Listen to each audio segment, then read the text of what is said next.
तेजमयो देवाः महावीरो महाबला ज्ञान गुण भक्ति संगमो श्री हनुमते नमो नमः।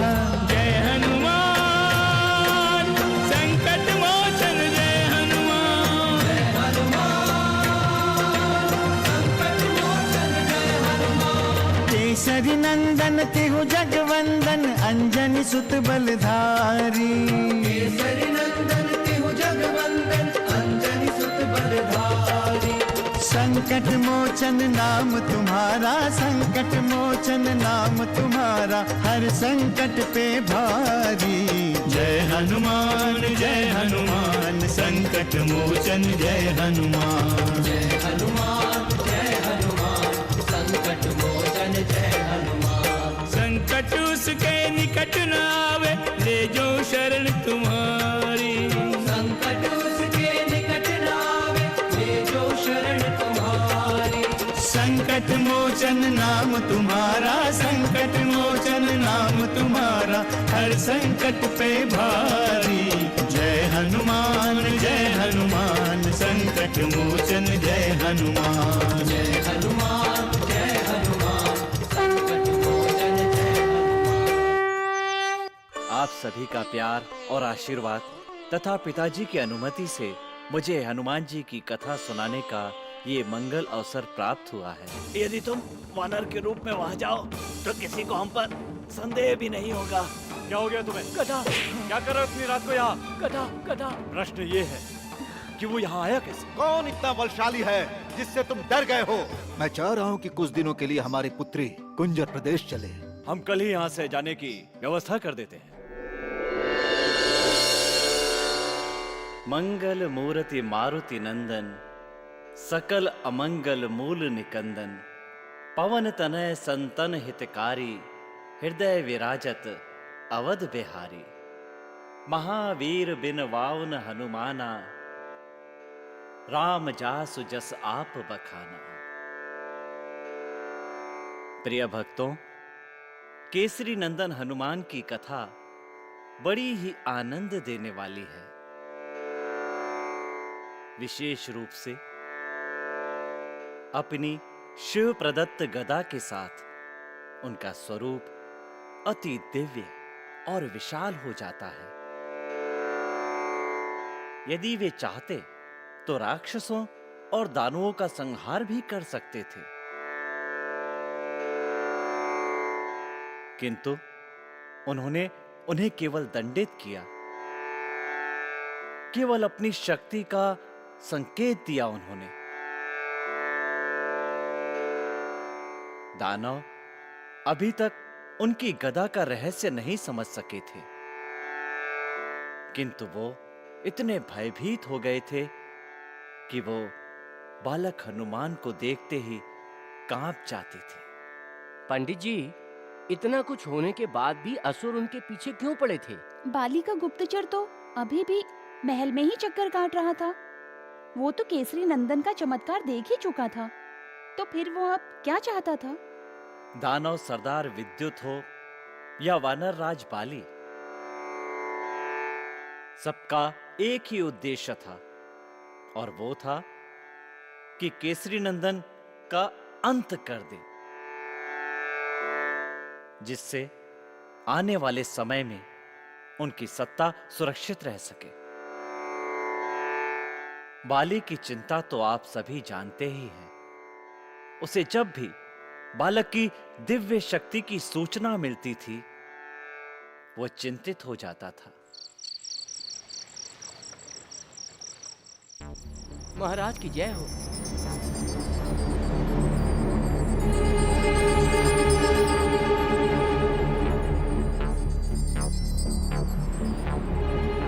दानव अपने दुस्साहस के लिए जाने जाते हैं, वो कैसे भयभीत हो सकते हैं? सुमेरु राज केसरी के पुत्र की गदा के कारण महाराज। तुमने देखी है वो गदा? हाँ महाराज, वो हवा में चक्कर लगाता है, माथे पर चोट करता है, पकड़ने का प्रयास करने पर ऊपर उड़ जाता है। ये चमत्कार उस बालक का है या उस गदा का? कहते हैं कि महादेव ने उससे ये गदा मतंग ऋषि के माध्यम से दिया है। सच है ये। वो शिव का अंश है, वो कुछ भी कर सकता है, कुछ भी। क्या दानव शांत बैठ गए हैं? मैंने उन्हें सूचना दे दी है महाराज कि कुंजर अपनी पुत्री अंजनी और उस बालक के साथ कुंजर प्रदेश जाने वाले हैं। मार्ग में आक्रमण करने का ये उचित अवसर है महाराज। ठीक है, जाओ, सूचनाएं देते रहना।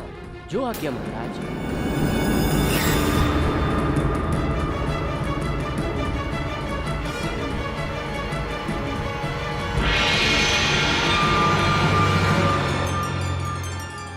ये कैसा आयोजन है स्वामी? क्या आवश्यकता है केसरी कुमार को कुंजर प्रदेश ले जाने की? क्या कपीस कुंजर नहीं जानते कि दानव कुमार का पीछा कर रहे हैं? क्या वो भूल गए कि इन दानवों ने उन पर आक्रमण किया है? वो अभी भी घात लगाए बैठे हैं। अंजनी सुत को संकट में डालने की क्या आवश्यकता है स्वामी? आप कुछ बोलते क्यों नहीं स्वामी? क्या आपको केसरी नंदन की सुरक्षा की चिंता नहीं है? चिंता न करें देवी, केसरी कुमार स्वयं चिंता हरण करने वाले हैं। आप उनके जन्म का उद्देश्य भली भांति जानती है, फिर कैसी चिंता? उनके जन्म के रहस्य को आप जानते हैं स्वामी। ममता कभी ऐसे रहस्य को समझ नहीं पाती है। सत्य जानते हुए भी मैं स्वयं को समझा नहीं पा रही हूँ। भावना से यथार्थ नहीं बदल सकता देवी। देखिए, अंजनी कुमार कितने प्रसन्न हैं। संकट मोचन जय हनुमान। ये गदा है केसरी कुमार की।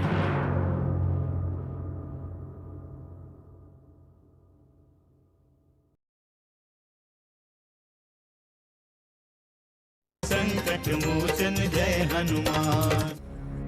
सेनापति जी महाराज। हमें इस क्षेत्र में पूरी सावधानी बरतनी होगी। चारों दिशाओं में राक्षसों और दानवों का भय तो है ही, इसके साथ साथ ये वन हिंसक पशुओं से भरा पड़ा है। आप चिंता न करें महाराज।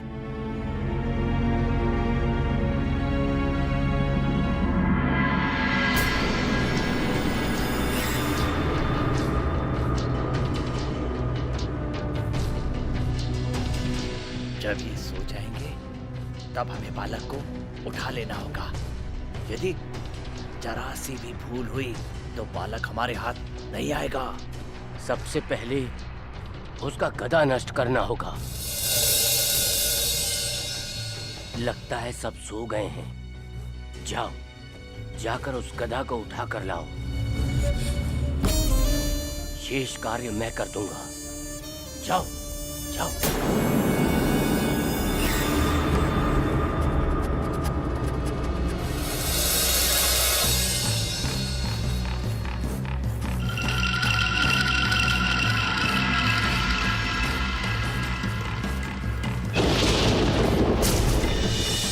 अच्छा, तो ये है गदा।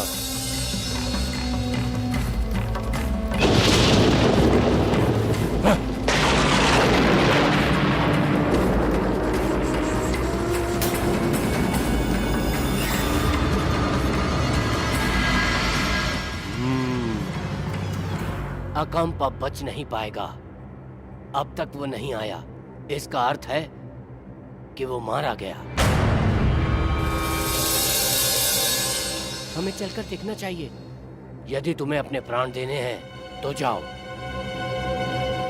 विक्रन, विक्रन, मैं गदा ले आया। लाओ।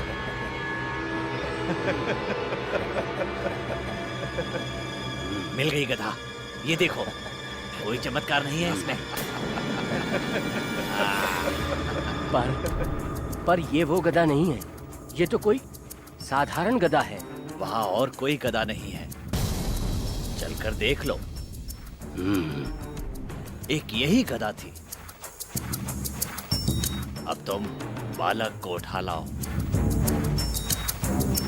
यदि तुम कहो तो इसे मैं अभी तोड़कर फेंक देता हूँ। नहीं, इसे नष्ट मत करो। हम इसे सरदार को दिखाएंगे। मैं बालक को उठा लाता हूँ।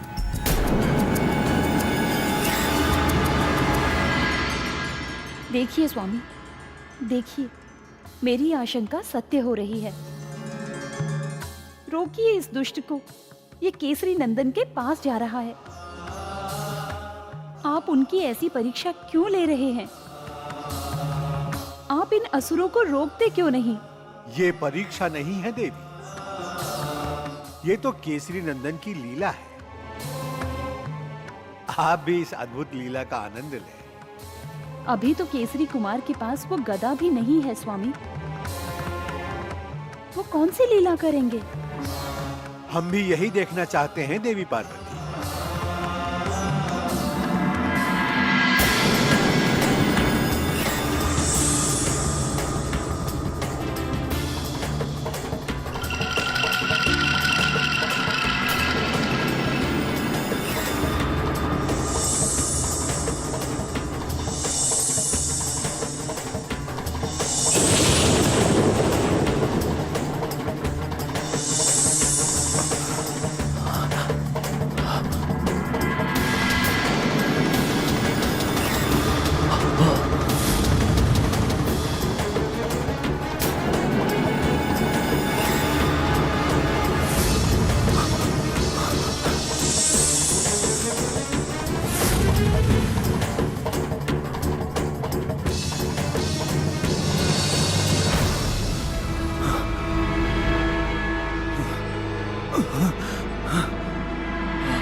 ये कैसा स्वप्न था भोलेनाथ? मेरा पुत्र ठीक तो है? हे शिव शंभु, मेरे पुत्र की रक्षा करना। अगर उसे कुछ हो गया तो मैं जीवित नहीं रह पाऊंगा।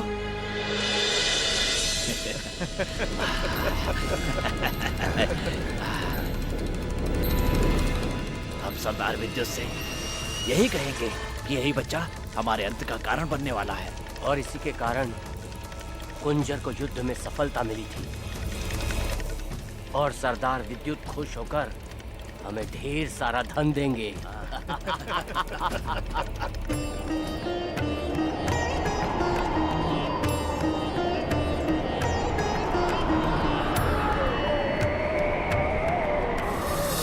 नारायण नारायण। पवन देव, इस संकट की घड़ी में भी आप शांत बैठे हैं। आपको अपने पुत्र की तनिक भी चिंता नहीं है? चिंता क्यों होगी देवर्षि? महादेव शिव जिसके रक्षक हैं, उसका हित कोई कैसे कर सकता है? नारायण नारायण। मुझे उस बालक से अधिक उनके माता पिता की चिंता है पवन देव। आप चिंता न करें देवर्षि, इस संकट का अंत अभी हो जाएगा। नारायण नारायण। संकट मोचन जय हनुमान।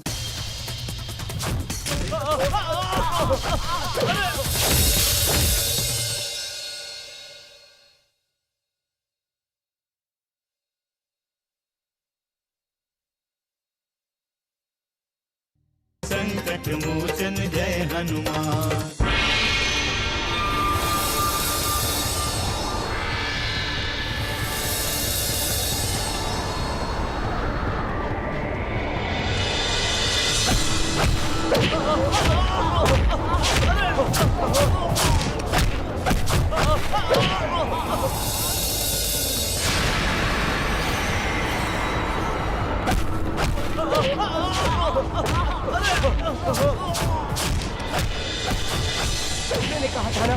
मैंने कहा था ना कि ये चमत्कारी गदा है। ये कोई ऐसा वैसा गदा नहीं है। चलो भागो।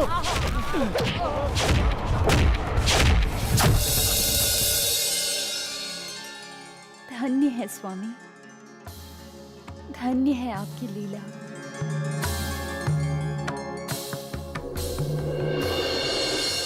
बोलिए संकट मोचन हनुमान की जय।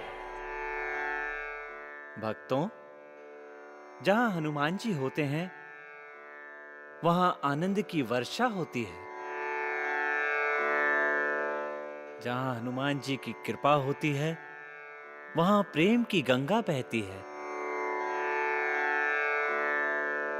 महादेव रुद्र के समान ही बड़े भोले हैं दुष्ट दलन हनुमान। पंडित जी, उन्हें दुष्ट दलन क्यों कहा जाता है? इतनी कथा सुनने के बाद भी ये पूछने की आवश्यकता है कि उन्हें दुष्ट दलन क्यों कहा जाता है? अरे भाई, मैंने कहा ना, वो दुष्टों को मार भगाते थे।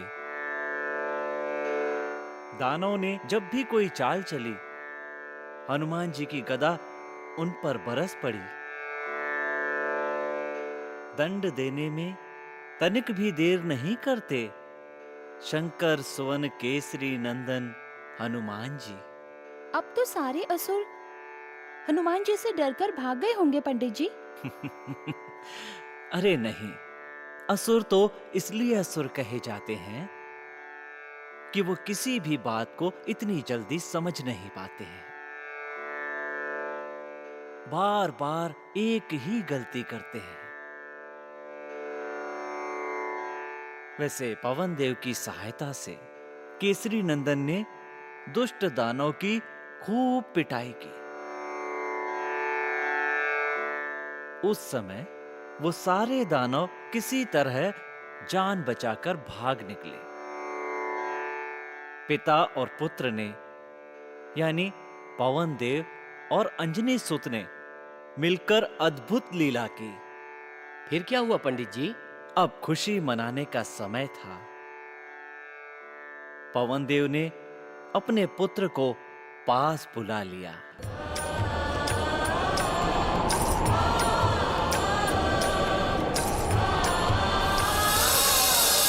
संकट मोचन जय हनुमान। वक्री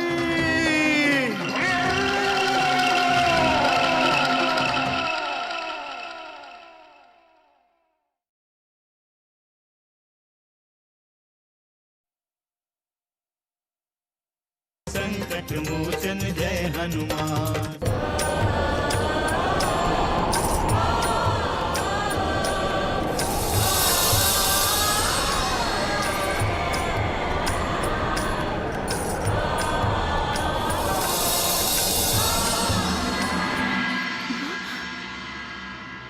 कुमार,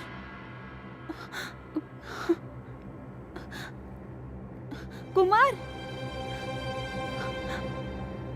पिताश्री, पिताश्री, पिताश्री। क्या हुआ पुत्री? कुमार नहीं दिख रहे पिताश्री, पता नहीं कहाँ चले गए। वो यहीं कहीं होगा। सैनिकों, ढूंढो ढूंढो, चारों दिशाओं में जाओ और ढूंढो उसे।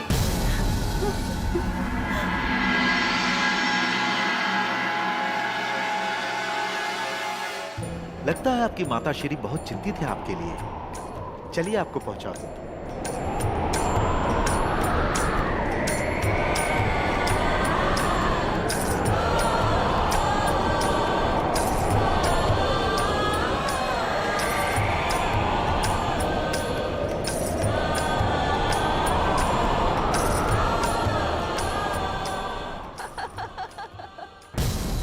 पुत्री, कुमार का स्वर सुनाई दे रहा है। वो यहीं कहीं है। हाँ पिताश्री, उनका स्वर तो सुनाई दे रहा है पर वो दिख नहीं रहे। सेनापति, आप अंदर जाकर देखिए, अंदर जाकर देखिए। पुत्री, तुम निश्चिंत रहो, कुमार मिल जाएगा। वो यहीं कहीं होगा पुत्री। देखना, सेनापति अभी लेकर आता ही होगा। कुमार ये रहे महाराज। मेरा लाल। देखो देखो, मिल गया ना। मैंने कहा था ना कि तुम्हें भ्रम हुआ है पुत्री। भ्रम नहीं हुआ पिताश्री, वो वहाँ नहीं थे। पुत्री, ममतावश कभी कभी ऐसा हो जाता है। तुम्हें भ्रम हुआ है पिताश्री। पुत्री, तुम अभी बहुत थकी हुई हो, अभी तुम सो जाओ, प्रातः काल हमें सुमेरु के लिए प्रस्थान करना है, ठीक है? आओ, देखो तुम्हारी माँ को भ्रम हो गया है। ठीक है, पुत्री से सुला दो। आप कहाँ चले गए थे मेरे लाल? पता नहीं आप कैसे कैसे खेल दिखाते हैं।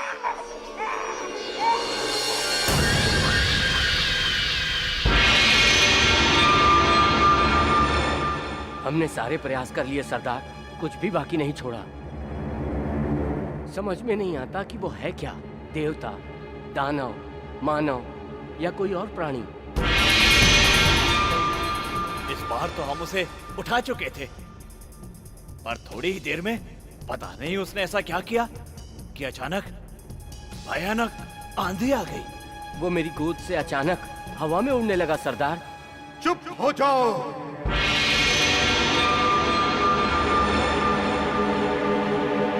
मैं कुछ भी सुनना नहीं चाहता।